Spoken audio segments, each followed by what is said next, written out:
ones that was interesting too that came up a lot, parents with multiple children in transportation. So that came up a lot both on the stars and here. So we want to make sure that, and it's something just basically the geography of our town, if you have a student in Memorial and a student in Wheelock, it's difficult. It's difficult for pickup. It's difficult to be two places with just a 5-minute differential in start time. So that's problematic. So we had a lot of feedback on that where if it were at one building, whether here or Wheelock, that campus would be really appreciated for the community. So we also did this with the teachers as well.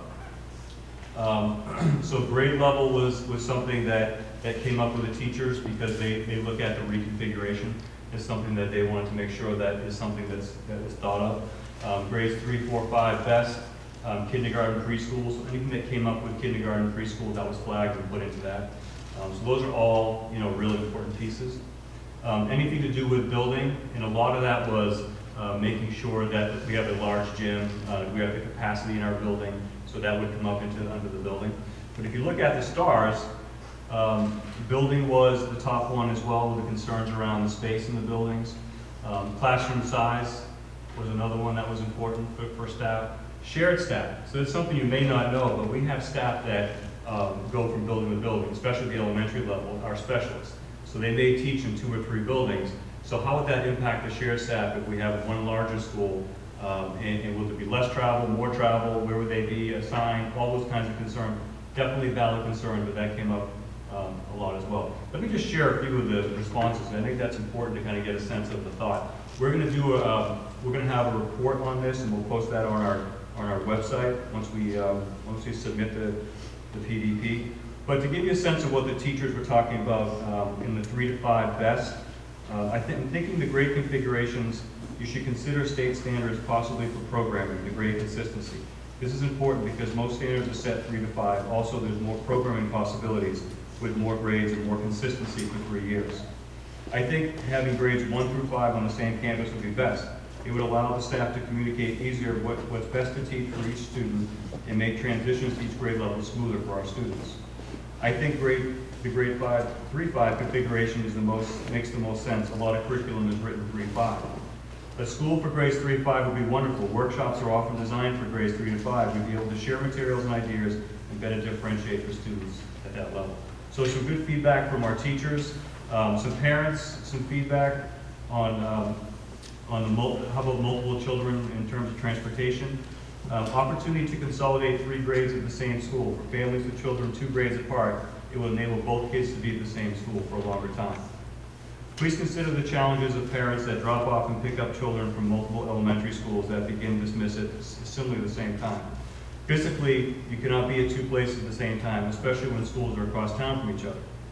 Opportunities to configure grades into less locations is helpful for parents with children across multiple schools, less logistics for parents, and better bus transportation time. So really good feedback that we got that we wouldn't normally get if you just got a simple survey that went out and didn't get a lot of the feedback in terms of stars and the crowdsourcing. So we're going to use that with a couple other things coming up in the future, but we're real happy with the way that software works and how it came out for us. So let's take a look at what the grade configurations would do if they were changed to a 3, 4, 5. What would do for the existing school. So on the left-hand side, you have the existing Memorial School. You have the kindergarten classes, the 2 preschool classes, the 1st grade classes down here, and that's what you see today. If we were able to do a pre-K building, we'd have plenty of full-day classrooms up here, a half-day program here, a transitional, which is something that we'd like to add here for students that may not be ready to go to the next grade. Gives them the gift of time developmentally, so we can have either a pre-K or a K1, which we don't have the space to do that now. And full-day classrooms here, and then we really want to move towards expanding our preschool program. We have a waiting list now, and we believe that's important to get our 3 and 4-year-olds in there, and we would like to offer or get to a point where we can do preschool for all. This certainly would allow us that space and still having the gymnasium, cafeteria, etc. So that gives you a sense of what that would look like if it became a pre-K. If we're looking at Wheelock, here's the existing building here. You have your grade 2s and then your grade 3s. A lot of space at Wheelock. So we would absolutely be able to have our grade 1 all on the 1st floor here with dedicated art and music rooms. and then our grade 2, all on the second floor, and still have room for our dedicated reading, ELL, and some other programming, guidance, etc., which we just don't have a lot of room for there now. So space-wise, it allows us to expand our programming and give the space that it deserves. Space summary. I'll certainly answer questions once we finish, and any questions you have about that. So thank you.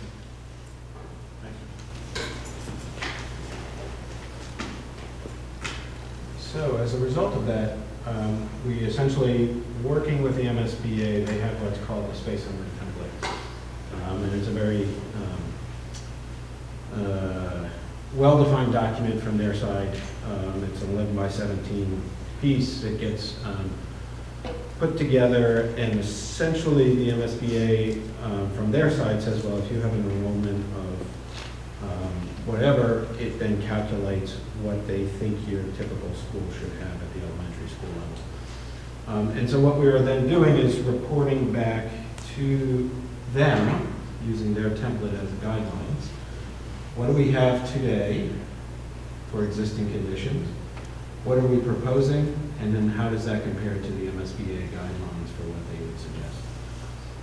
And what you'll see here, and so we haven't given out the full, we will run through the full 11 by 17, but nevertheless sort of, excuse me, bring out the highlight pieces. The grade 3 through 5 configuration is up here, and grade 4 and 5 configuration is here. And what this is the core academic spaces. What you're seeing here is the pre-kindergarten, the kindergarten, which in our case we are not doing because, as Jeff mentioned, they would be at the memorial. General classrooms, we currently have 20. According to our enrollment under the 3 through 5, we would want 37 according to the MSBA. However, in looking at how that breaks down into number of sections per grade, and suggesting that it actually comes out to 39 or 13 sections per grade for each of 3 grades levels. We have breakout rooms, which are places that the individualized learning that Jeff was mentioning takes place. STE room, which is their science, technology, and engineering. The MSBA, after some going back and forth on this, has now acknowledged these rooms. There's a few criteria we have to meet, like a dedicated teacher. But nevertheless, we have rooms for that part of the education. In grades 4 and 5, again, similar condition, but we're down to 26 classrooms instead of the 39 that we have, but again, 13 sections, 2 grade levels. This is the special education requirement, so it's again, a very precisely thought through process with the MSBA. Things like special education rooms, learning centers, OT/PT, occupational therapy, physical therapy, speech pathology, small group reading, small group math, small group English language learning, psychology, sensory learning, all those kind of things that make up a school and the things we need to offer in today's environment. Again, existing, proposed, and how does that compare to MSBA guidelines, both at the 3 through 5 level and the 4 and 5 level. This part of the program, as well as the initial plans, when those are developed, has to be reviewed not only by the MSBA, but by the Department of Education and Secondary Education, DESE, because they want to be very specific about how much space and how it is allocated for special needs education. Art and music, again, art classrooms, music classrooms. In our particular instance, where because of the importance of the music program to Medfield, we're suggesting of the 2 music rooms that the MSBA typically would approve, we're suggesting one at a sort of 1,200 square foot, which is a normal size, and one is an oversized so that we can allow a band to have practice together as a large group. Also for gymnasium, currently we have a small gym at about 3,400 square feet. MSBA guidelines is about 6,000 square feet. We're proposing sort of a gym and a half which is 9,000 square feet. We have seen the MSBA approve this, and we think that we have a good argument for it. Does that suggest the grade 3 to 5 configuration? You're probably only counting the square footage of the gym for A, correct? Or is that including some square footage? No, that's only counting the square footage. Yeah. So, in looking at the 3 through 5, well, it's 3,300, that really only counts for the gym space with 4 to 5. Yes, so let me, sorry.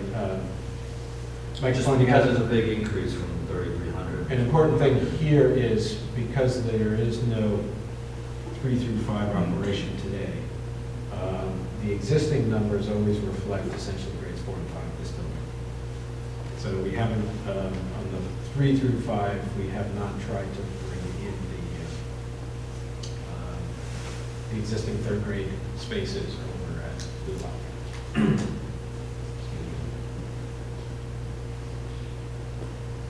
So the grades 4 and 5, again, the goal is a larger gym, a gym and a half, and we will see what the MSBA has to say about that. This is looking at the media center, food and dining cafeteria. Excuse me.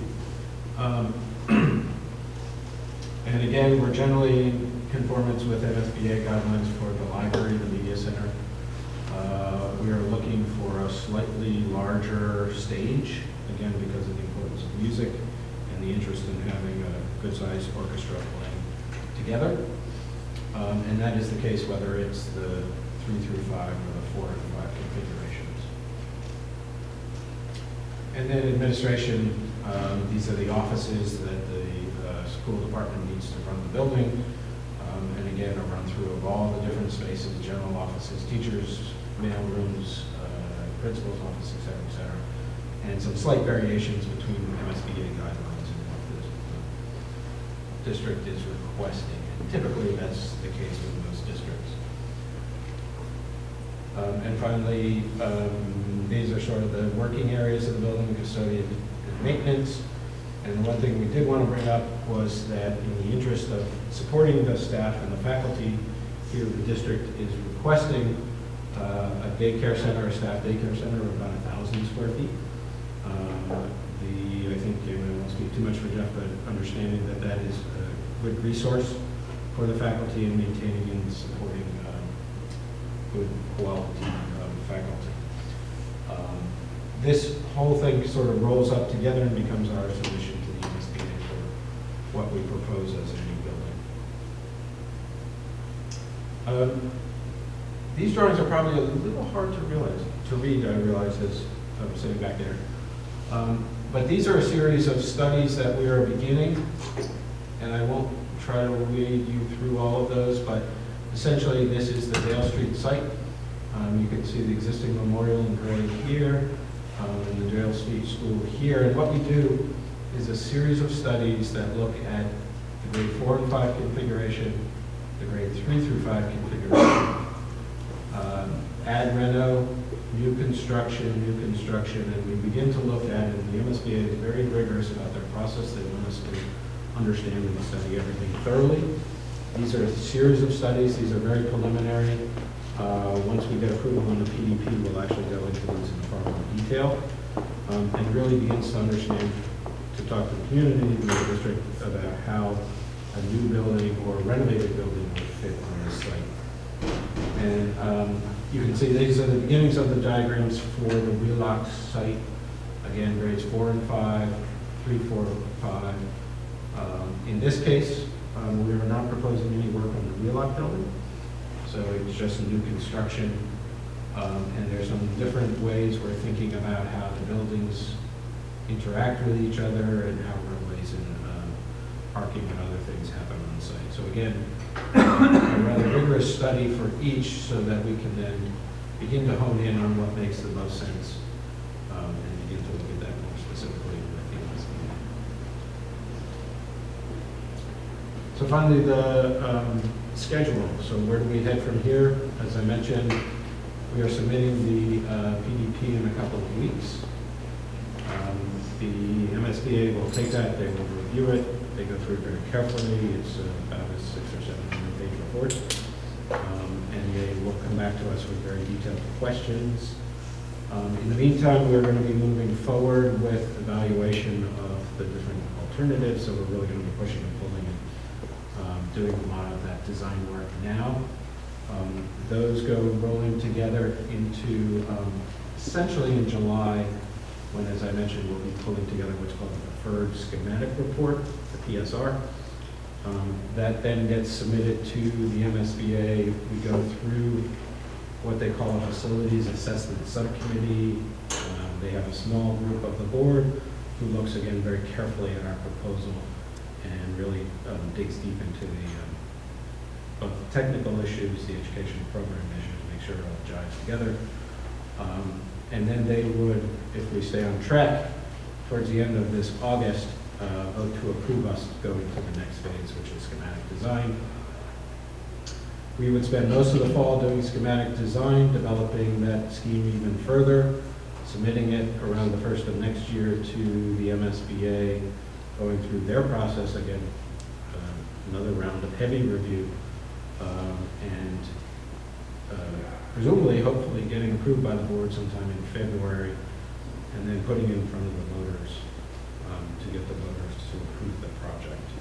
So again, a very prescriptive process is really meant from the MSBA to help the district succeed. They really want, once they accept you into their program, they really want you to succeed. They would very much are interested in getting approval, and then from here we're onwards doing the final drawings and getting the project built. So with that, done enough talking. Why don't we open it up to questions?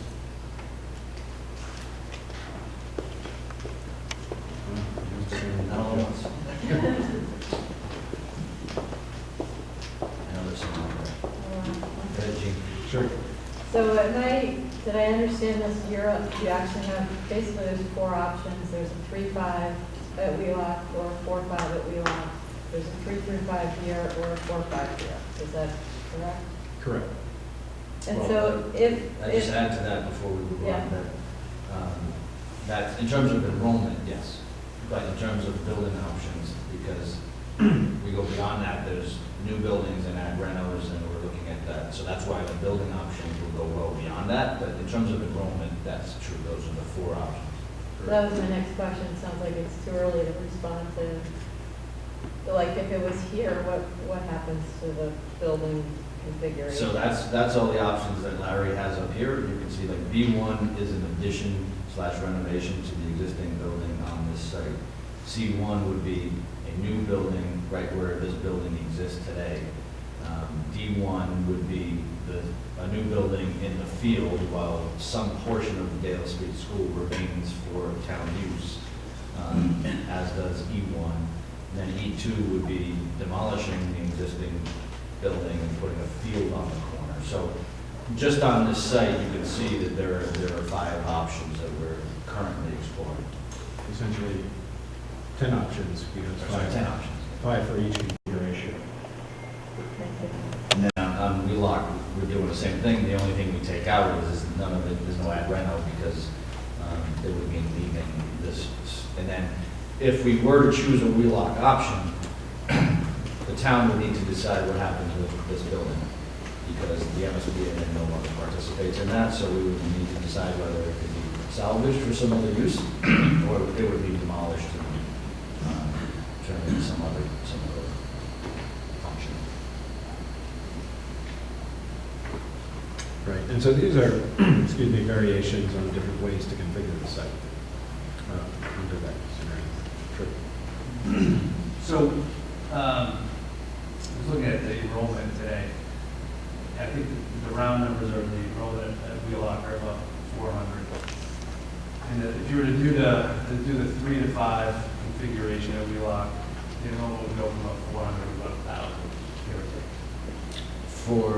For that site? For that entire site? The site would go Yeah. from 400 to, I think, 1,000. Well, it'd be 860 just for, if it's a 3-grade configuration plus the additional 2 grades, 1 and 2.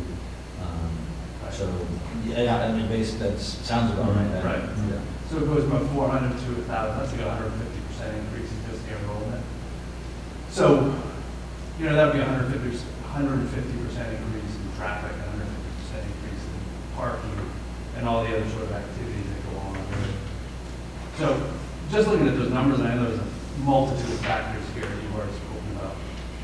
I'm just curious what, from an outsider's perspective, it looks like a lot of work, a lot of change, and maybe some upheaval in a neighborhood to bring that much change. Whereas if you take a step back and look at what's here right now, the enrollment wouldn't change that significantly in this, wouldn't change that much in the neighborhood, perhaps, is my point. If I could address that, so the enrollment is going to change no matter what. We're working off of escalated numbers based on projected enrollments that, you know, we've been given by the MSBA. They're saying they're seeing this spike in growth, and it's all based off of their demographics. So regardless, first of all, this building can't accommodate what it has today, which is a whole other issue. But in terms of traffic, that's certainly something that's a concern, and we would be looking at traffic studies to ensure that we're being sensitive to both neighborhoods in terms of the increased traffic. I will say that one thing I was surprised by, and I didn't even know, was that we have a very high rate of children that use buses. And right now, the buses stop at the first run stops at all 3 elementary schools. So, and that accommodates approximately 80% of our kids. So 80% of our kids the traffic doesn't change. So it's that other 15% that are dropped off by parents that we would have to look at and see what the impact would be in terms of traffic. But right now, if it's on this site, we're still doing 3 drop-offs with the elementary buses the same. If it's on Wheelock, we then reduce to 2 because they're only dropping off at Wheelock and Memorial. And right now, because we have the Hale and Memorial, despite being on the same campus, still have separate drop-offs. But I mean, it's a good concern. It's definitely something that, as we get down and start to drill down before we make a decision on the site, we'll be doing more study on it. Does that get done before it gets submitted to the test? Yes. Not at this phase. It gets done in this preferred schematic phase, which is coming up after this. We're submitting all of these options during this phase, and then in the preferred schematics phase, that's when we as a town will decide what our preferred solution is, and that's when the traffic studies and some of the other stuff starts to happen. Right. So essentially, we're setting up the problem. Here's the 2 sites, here's the 2 grade configurations. We're giving them sort of a flavor of where we might head, but we're not making decisions at this point. And those follow-on studies happen starting in a few weeks. Other questions? Wait, just to follow up, you said that would be a town decision? Do you mean that's just study committee, or does that actually require like a town vote? No, it doesn't require a town vote, no. But it will be based off of feedback that we receive. Sure. Absolutely. Yeah, just to clarify some of the steps along the process, which would be really helpful. So the school committee is going to be voting on what Thursday night? They are going to be voting on submission of the ed plans as written for the preliminary design program. Should be noted that doesn't mean the ed plans are final. The ed plans get submitted to the MSBA. The MSBA reviews them in great detail and submits comments back to the district. And then the district, will have to respond to all of those. And then revise all that before that gets submitted for the preferred schematic. So that's considered when the department's meeting date being submitted, That goes in. that's going to be voted on Thursday night? Correct. Okay. So my question is, with regard to this, I know that that MSBA is going to require the district to require the building committee to provide documentation of the community buy-in for the grade reconfiguration. And so my question is, if that's the case, and I know that our superintendent mentioned that the report on thought exchange, I'm guessing that's probably going to be part of the documentation? It's feedback from the community, but that's not all of it. Okay. But I guess my question is, it was mentioned that that report on thought exchange would not be put on the website until after the PDP was submitted. So it would seem like it would be great for the community to be able to see feedback. They could be put on anytime, Chris. And Okay. Just to be clear, when we submit the PDP, we are not making a commitment to a grade configuration. I was just trying to buy myself a little time for doing the PDP now to get all those things done and then to put it on, so, I mean, I could do it tonight. I See- also see just what want time. to just raise a concern that I think that the grade reconfiguration has been really pushed awfully hard with only showing how people are for it versus a lot of the thoughtful questions. And I printed out a lot of the comments from the thought exchange, and there's a very interesting commentary on that type of mechanism that raises questions about how it works. And I think that there's a bit of a split about how people view the grade reconfiguration, of whether it's appropriate for third graders to go with older kids or younger kids. It's about, from what I've seen, there's been some surveys out there that are about 50-50. Yet everything that's being presented is that the 3 to 5 is sort of a done deal, and No, that's not okay, the well, I'm just, case. That's not the case. I don't know. And I've said it that's every, what's coming out in the thought exchange when I know that I've seen quite a number of comments and research data that says there are a lot of teachers out there that actually feel like third graders need to. A lot of teachers in Medfield, or? This is here and elsewhere. I mean, I have a lot of the claims from the thought exchange, early childhood educators that commented on third. I mean, I'm not But saying is that on our survey, or is that surveys you're finding online? I'm just curious. This is from thought exchange right here from parents of people that took this. But our thought exchange or just their website? No, our thought exchange. Oh, our, okay. Yeah. In fact, there was one from early childhood educator that reflects on the national research Mhm. that says that there's a split between educators about how they view third grade.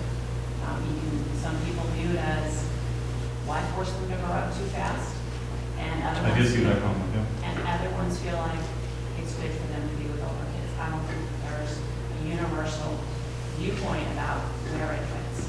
And so I think it's good to present both the pros and cons of grade configuration and not present just one side as we go through this process. well, I don't know what you mean by presenting one side, because we've not presented any side at this point. What we've done is shown that there are two options. We have opened it up to the community for feedback in some ways. We will continue to do that. As such, I rearranged the schedule specifically to have a meeting of the Board of Selectmen, the school committee, the warrant committee, and the school building committee. This is not something we've ever done before, to be able to discuss this particular topic, because it is the single most important decision we will make as a town in regards to this project. So that will be on April 1st, if anybody is unaware, at the high school library. And obviously that'll be a time if people have concerns about what their preferred grade configuration is, that would be the time to raise them. But it's not just a question of educational program, but it also has to do with financial impacts and the tax impacts and traffic and all these other things that we bring up. So again, we're looking at plenty of opportunity for town and educators and anyone else that is concerned about this to come forward. I guess what I'm saying is that when we have a PDP that isn't, that we cannot see before it's voted on, you don't know if the input for that PDP is in itself swaying the project a certain way, one way or the other. There's two PDPs that were There's submitted. two educational Submitting plans. a 4-5 A plan and a 3-4-5. Right, so it'd be great to see it, where the school can do it. Which one? So again, they're not voting to pick one. No. They're No, I just know. submitting both. No, I know, but it would still be great to see both of them. I mean, the school committee represents the community, so the community should have a sense of what they're voting on, and they're representing us as a community. That will be certainly made public once the PDP submission is ready. Because it's not ready, it's being written. It will be. Other questions?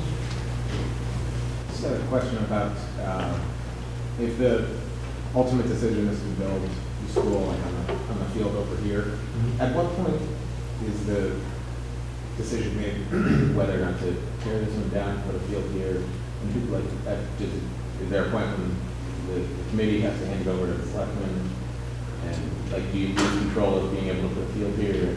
Yeah, I can touch on that. So, because it's not just if we go to Wheelock that we have that concern, because even if we build a new school here, what do we do with this building? It may mean tearing it down, and may mean keeping part of it.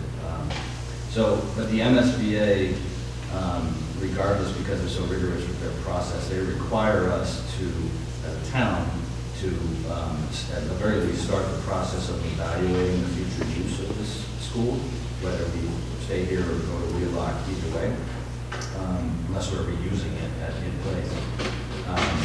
I know, having chaired the building committee for the past 9 years, that it's been discussed in the past that this could be, if we did move this to another site, that it'd be a good possible good reuse for Parks and Rec, because we could lock off this old useless wing, add a gym, and they could use the existing school for programming space as a way of kind of doing a lower cost project for them, because they're struggling a little bit with the FAF Center.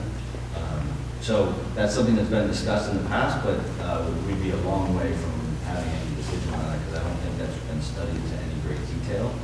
I think the first step is really trying to get the public feedback on the school, because that's going to come first. And if the preference is to move the school to Wheelock, then the MSBA would require us to start looking at the disposition of this building, because they don't like to see towns be burdened by people just abandoning schools. I don't know if that answers the question. No, it's great. I think our goal too is to be field neutral in this whole thing, and we talked about it at SBC last week, is that we're taking a field away to replace that. I think that's what our goal is during this whole process. So if we're looking at the Wheelock School, we're really trying not to infringe at all on those 5 fields on the left. So we keep them just the way they are. Wheelock site, actually, in terms of being field neutral, offers us more opportunity. Because even if we put the building on, say, the 2 fields that are currently behind Wheelock, which is one option we were looking at, not the 5 that are off to the southeast, but there's some land that's part of where that road goes down that could be used to replace those fields.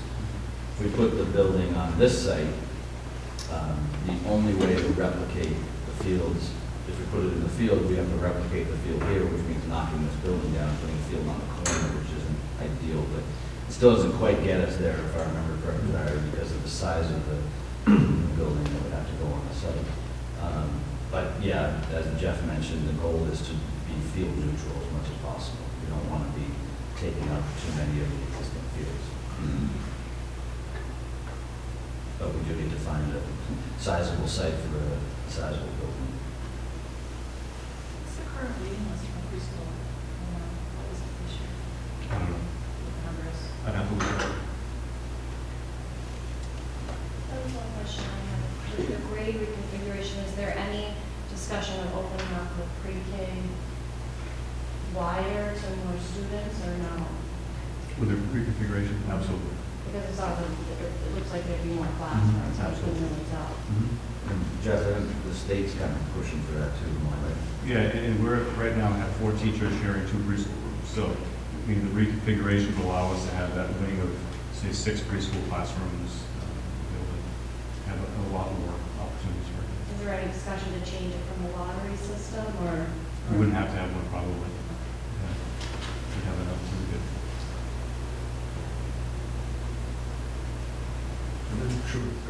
As a math parent, I'm happy to hear that you're keeping math in mind as you move forward with the plans. It goes down to Wheelock, but on the drawings, it's hard to see, but it looks like a lot of them are right where the modular is now. That's So are correct. there plans for where that It would would need to be go? relocated. We don't have an answer for if that were the chosen. These are, again, very, very preliminary. These are just initial ideas. We just discussed that earlier today with Arrow Street, that is a modular that was moved from Memorial down there.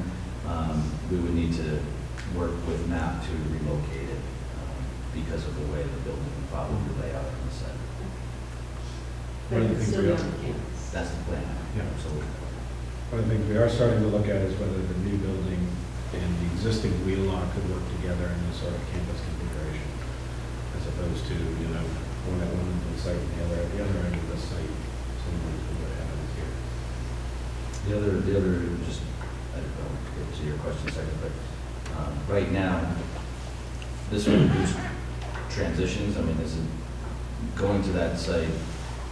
Right now, they go from Memorial over to Wheelock, back here, and then over to the lake, and so this is an extra transition there. So one of the benefits of this is that, well, yes, they're two buildings, it's one less transition in sight, and they get used to sort of being able to see the upper elementary kids on the same campus and the building, and they get used to the building. So there is a little bit of a benefit in a transition with this option that's a little bit different than what they're used to now. So just in terms of pointing out the differences. So when you look at keeping 4, 5, and Memorial on this site, and we talk about how that may help as a campus, they don't relate as much. They still do some, like some of the, fifth graders may go down and do reading and stuff with the early. You got a question? Yeah, is there an option? Is it possible to have a secondary entrance or exit over at Wheelock, or is that all back in the back? Well, we looked at that. The option there is just not a good one because you can get down and cross the tracks and end up out at 27, but it becomes like a one-way passage. So you kind of enter on Elm Street and exit on 27. So if you're coming from the north side of town and drop your kid off, you have to go almost to Walpole and then come back. And then it's cutting through conservation land. So it's just not, in my opinion, it's just not a strong option. Plus, then you're getting involved with the rail crossing and all the Yeah. issues involved with that, which is great. And the conservation. We get rid of the railroad track. I'll let you guys work on that. Yeah, much about craft. Until we start running trains down. What I did want to mention, and Jeff was pointing out, the education plan, which at the moment is the parallel process, so a 3, 4, 5, and a 4, 5, which is about, a 35-page document. It's over 40 now. 40? Which really outlines what the community is trying to accomplish with the schools, is very much the roadmap the MSBA wants us to use as we design them. They don't want the architecture to lead the education planning, they want the education planning to lead the architecture. And so to the extent that we're taking our cues from that document, and Jeff and his group are working very thoroughly on that to understand exactly how you want to teach, and then we start to begin to think about what does that mean in terms of spaces within the building.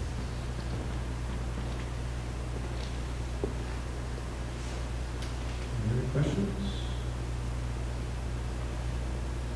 Well, thank you, everybody. Thanks, everybody. Thank you. Appreciate it.